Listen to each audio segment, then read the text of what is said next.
ನಮಸ್ತೆ ಎಲ್ರಿಗೂ. Welcome back to my new vlog. Friends, ಎಲ್ಲರೂ ಹೇಗಿದ್ದೀರಾ? ಚೆನ್ನಾಗಿದ್ದೀರಾ? ನಾವಂತೂ ತುಂಬಾ ಚೆನ್ನಾಗಿದ್ದೀವಿ. ನೀವು ಕೂಡ ಎಲ್ಲರೂ ಚೆನ್ನಾಗಿದ್ದೀರಾ ಅಂತ ಹೇಳಿ ಅಂದ್ಕೊಂಡು ಇವತ್ತಿನ ವಿಡಿಯೋನ ಶುರು ಮಾಡೋಣ. ತುಂಬ ದಿನಗಳೇ ಆಗೋಗಿತ್ತು, ಹತ್ತತ್ರ 2 ವಾರ ಆಯಿತು ಅನಿಸುತ್ತೆ ನಾನು ಯಾವುದೇ ವಿಡಿಯೋನೂ ಕೂಡ ಅಪ್ಲೋಡ್ ಮಾಡಿರಲಿಲ್ಲ. ಇವತ್ತು ಆಲೂ ಪರೋಟ ರೆಸಿಪಿನ ನಿಮ್ಮ ಜೊತೆ ಶೇರ್ ಮಾಡ್ಕೊಳ್ತಾ ಇದ್ದೀನಿ. ಮೊದಲಿಗೆ ನಾನಿಲ್ಲಿ ಆಲೂಗಡ್ಡೆನ ಒಂದು ಆಲೂಗಡ್ಡೆನ 3 ಭಾಗ ಆಗಿ ಈ ರೀತಿ ಕಟ್ ಮಾಡ್ಕೊಂಡಿದ್ದೀನಿ. ಅದನ್ನು ನಾನು ಒಂದು ಕುಕ್ಕರ್ಗೆ ಹಾಕಿಬಿಟ್ಟು ಆಲೂಗಡ್ಡೆ ಮುಳುಗೋ ಅಷ್ಟು ನೀರನ್ನ ಸೇರಿಸಿ ಅದ್ರ ಜೊತೆಗೆ ಸ್ವಲ್ಪ ಹರಳುಪ್ಪನ್ನು ಕೂಡ ಸೇರಿಸಿ 2 ವಿಷಲ್ಲು ಹಾಕ್ಸ್ಕೊಳ್ತಾ ಇದ್ದೀನಿ. 2 ವಿಷಲ್ ಹಾಕ್ಸಿದ್ರೆ ಸಾಕು, ಆಲೂಗಡ್ಡೆ ಚೆನ್ನಾಗಿ ಬೆಂದೋಗಿರುತ್ತೆ. ಈಗ ಹಿಟ್ಟನ್ನು ನಾನು ಕಲಸಿಟ್ಕೊಳ್ತಾ ಇದ್ದೀನಿ. ಮೊದಲಿಗೆ ನಾನು ಯಾವುದೇ ರೀತಿ ಚಪಾತಿ ಆಗಲಿ ಪೂರಿ ಆಗಲಿ ಏನನ್ನೇ ಮಾಡುವಾಗಲೂ ಅಷ್ಟೇ ಈ ರೀತಿ ಹಿಟ್ಟನ್ನು ನಾನು ಕಲಿಸ್ಕೊಳ್ಳುವಾಗ ಆದಷ್ಟು ಬಿಸಿ ನೀರನ್ನೇ ನಾನು ಬಳಸ್ಕೊಳ್ತೀನಿ. ಯಾಕೆ ಅಂದರೆ ನಾವು ಕ್ವಿಕ್ಕಾಗಿ ಅದೇ ಟೈಮ್ಗೆ ನಾವು ಹಿಟ್ಟು ನೆನೆಸೋಕೆ ಅಂತೇಳಿ ಟೈಮ್ ಕೊಡೋ ಅವಶ್ಯಕತೆ ಇರಲ್ಲ. ಸ್ವಲ್ಪ ಬಿಸಿ ನೀರನ್ನು ಬಳಸಿದ್ರೆ ಅದೇ ತಕ್ಷಣವೇ ನಾವು ಚಪಾತಿ ಆಗಲಿ ಪೂರಿ ಆಗಲಿ ಪರೋಟ ಆಗಲಿ ಮಾಡ್ಕೊಬಿಡ್ಬೋದು. ಹಾಗಾಗಿ ಈಗ ಹಿಟ್ಟನ್ನು ಕೂಡ ಇಟ್ಬಿಟ್ಟು ಈಗ ನಾನು ಆಲೂಗಡ್ಡೆಯಿಂದ ಪಲ್ಯನ ಮಾಡ್ಕೊಳ್ತಾ ಇದ್ದೀನಿ. ಮೊದಲಿಗೆ ನಾನು ಸ್ವಲ್ಪ ಎಣ್ಣೆನ ಬಿಟ್ಬಿಟ್ಟು 3-4 ಟೇಬಲ್ ಸ್ಪೂನು ಎಣ್ಣೆನ ಹಾಕ್ಕೊಂಡು ಅದ್ರ ಜೊತೆಗೆ ಸ್ವಲ್ಪ ಸಾಸಿವೆ ಹಾಕಿ ಅದು ಚಿಟಪಟ ಅಂದಮೇಲೆ 1-2 ಗರಿಯಷ್ಟು ನಾನು ಕರಿಬೇವನ್ನು ಕೂಡ ಸೇರಿಸ್ಕೊಳ್ತಾ ಇದ್ದೀನಿ. ಹಾಗೆ ಉದ್ದಿನಬೇಳೆ ಕಡಲೆಬೇಳೆನೂ ಕೂಡ ಸೇರಿಸ್ಕೊಂಡಿದ್ದೀನಿ.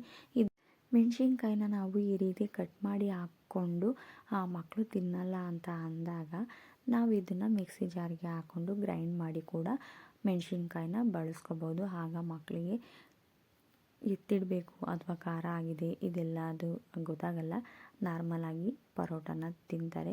ಅದಕ್ಕೋಸ್ಕರ ಹೇಳ್ತಾ ಇದ್ದೀನಿ ಅಷ್ಟೇ. ಹಾಗೆಯೇ ಇದಕ್ಕೆ ನಾನು ಈರುಳ್ಳಿನ ಜಾಸ್ತಿ ಬಳಸ್ಕೊಂಡ್ರೆ ತುಂಬಾ ಚೆನ್ನಾಗಿರುತ್ತೆ ಪರೋಟನ ಮಾಡುವಾಗ.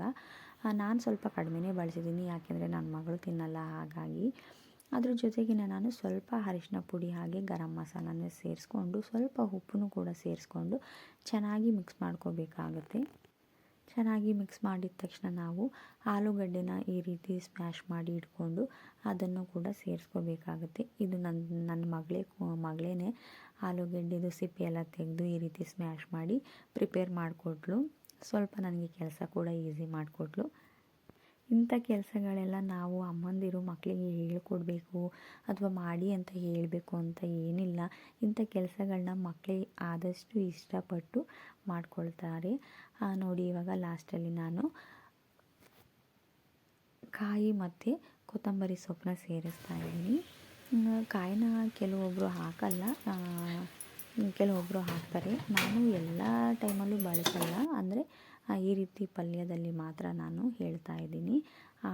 ಕಾಯಿನ ಕೂಡ ಸ್ಕಿಪ್ ಮಾಡ್ಬೋದು. ಫೈನಲ್ ಆಗಿ ಈಗ ಪಲ್ಯ ರೆಡಿ ಆಗಿದೆ.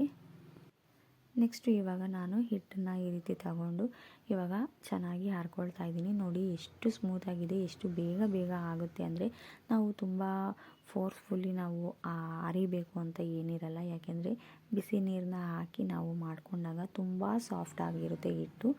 ಈಗ ಪರೋಟಾನ ರೆಡಿ ಮಾಡ್ಕೊಳ್ತಾ ಇದ್ದೀನಿ. ಪರೋಟ ಅಂದರೆ ಆದಷ್ಟು ಎಲ್ಲ ಮಕ್ಕಳು ಕೂಡ ತುಂಬ ಇಷ್ಟಪಟ್ಟು ತಿಂತಾರೆ. ನನ್ನ ಮಗಳು ಕೂಡ ತುಂಬ ಇಷ್ಟಪಡ್ತಾಳೆ ಪರೋಟ ಮಾಡ್ತೀನಿ ಅಂದರೆ. ಆದರೆ ಈರುಳ್ಳಿ ಹಾಕಬೇಡ ಅಂತ ಹೇಳ್ತಾಳೆ ಅಷ್ಟೇ, ಯಾಕೆಂದರೆ ಅವಳಿಗೆ ಈರುಳ್ಳಿ ಅಂದರೆ ಅಷ್ಟು ಇಷ್ಟ ಆಗಲ್ಲ, ಅದಕ್ಕೋಸ್ಕರ. ಆದರೆ ಇವತ್ತು ಈರುಳ್ಳಿ ಹಾಕಿನೇ ಮಾಡ್ತೀನಿ ಅಂತ ಹೇಳಿದ್ದೆ. ಸರಿ ಮಾಡಿ ಅಂತ ಹೇಳಿದ್ಲು.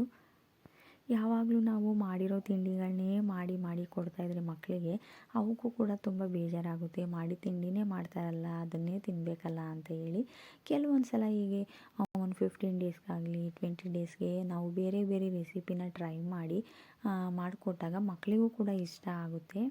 ನಮಗೆ ಇಷ್ಟ ಬಂದಿದ್ದು ನಾವು ತಿಂಡಿನ ಪ್ರಿಪೇರ್ ಮಾಡೋದಕ್ಕಿಂತ ಮಕ್ಕಳನ್ನ ಕೇಳಿ ಇಂಥ ತಿಂಡಿನ ಪ್ರಿಪೇರ್ ಮಾಡೋಣ ಅಂತ ಹೇಳಿ ಕೇಳಿ ನಾವು ಮಾಡಿದಾಗ ಆ ಮಕ್ಕಳು ಕೂಡ ಬೇಜಾರಿಲ್ಲದೆ ನಾವು ಹೇಳಿದ ರೆಸಿಪಿನೇ ಮಾಡಿದಾರಲ್ವ, ತಿಂಡಿನ ಮಾಡಿದಾರಲ್ವ ಅಂತ ಹೇಳಿ ಖುಷಿಯಾಗಿ ತಿಂಡಿನ ಕೂಡ ತಿಂತಾರೆ.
ನಾನಂತೂ ಸುಮಾರು ಸಾರಿ ಆಲೂ ಪರೋಟನ ಟ್ರೈ ಮಾಡಿದ್ದೀನಿ. ನಮಗೂ ಕೂಡ ಇಷ್ಟ ಆಗುತ್ತೆ. ನನ್ನ ಮಗಳನ್ನ ನಾವು ಸ್ಕೂಲಿಗೆ ಸೇರಿಸಿದ್ಮೇಲೆ ತುಂಬ ರೆಸಿಪಿಗಳನ್ನ ನಾನು ಟ್ರೈ ಮಾಡಿದ್ದೀನಿ. ಯಾಕೆಂದರೆ ಒಂದೇ ಥರ ತಿಂಡಿಗಳನ್ನ ಮಾಡ್ಕೊಡೋದು ಬೇಡ ಅಂತ ಹೇಳಿ. ಹಾಗಾಗಿ ನಾನು ಕೂಡ ತಿಂಡಿಗಳನ್ನ ಬೇರೆ ಬೇರೆ ಕಲ್ತಿದ್ದು ಆಯಿತು. ಮಕ್ಕಳು ಕೂಡ ಇಷ್ಟಪಟ್ಟು ತಿಂತಾರೆ. ಹಾಗಾಗಿ ತುಂಬ ಸಿಂಪಲ್ಲಾಗಿ ಬೇಗನೆ ಆಗೋಗ್ಬಿಡುತ್ತೆ. ಪಲ್ಯ ಒಂದು ಮಾಡಿಟ್ಕೊಂಡ್ರೆ ನಾವು ಆಲೂ ಪರೋಟನ. ಹಾಗೆಯೇ ಇದನ್ನು ನಾವು ತುಪ್ಪ ಜೊತೆ ತಿನ್ಬೋದು. ಹಾಗೆಯೇ ಅಥವಾ ಚಟ್ನಿ ಕೂಡ ಬಳಸ್ಕೊಂಡು ತಿನ್ಬೋದು. ಐ ಹೋಪ್ ನಿಮಗೆಲ್ಲರಿಗೂ ಈ ವಿಡಿಯೋ ಇಷ್ಟ ಆಗಿದೆ ಅಂತ ಹೇಳಿ ಅಂದ್ಕೊಳ್ತೀನಿ. ವಿಡಿಯೋನ ಆದಷ್ಟು ಶೇರ್ ಮಾಡಿ, ಹಾಗೆ ವಿಡಿಯೋನ ಎಲ್ಲೂ ಕೂಡ ಸ್ಕಿಪ್ ಮಾಡದೆ ಕೊನೆ ತನಕ ನೋಡಿ. ಒಂದು ಸಲ ಈ ರೆಸಿಪಿನ ಟ್ರೈ ಮಾಡಿ ನೋಡಿ. ತುಂಬಾ ಇಷ್ಟ ಆಗುತ್ತೆ, ಮಕ್ಕಳಿಗಾಗಲಿ ನಿಮಗಾಗಲಿ ಎಲ್ರಿಗೂ ಕೂಡ. ಮತ್ತೊಮ್ಮೆ ಇನ್ನೊಂದು ರೆಸಿಪಿ ಜೊತೆಗೆ ಸಿಗ್ತೀನಿ. ಅಲ್ಲಿವರೆಗೂ ನನ್ನ ವೀಡಿಯೋಸ್ನ ನೋಡ್ತಾ ಇರಿ. Thank you for watching.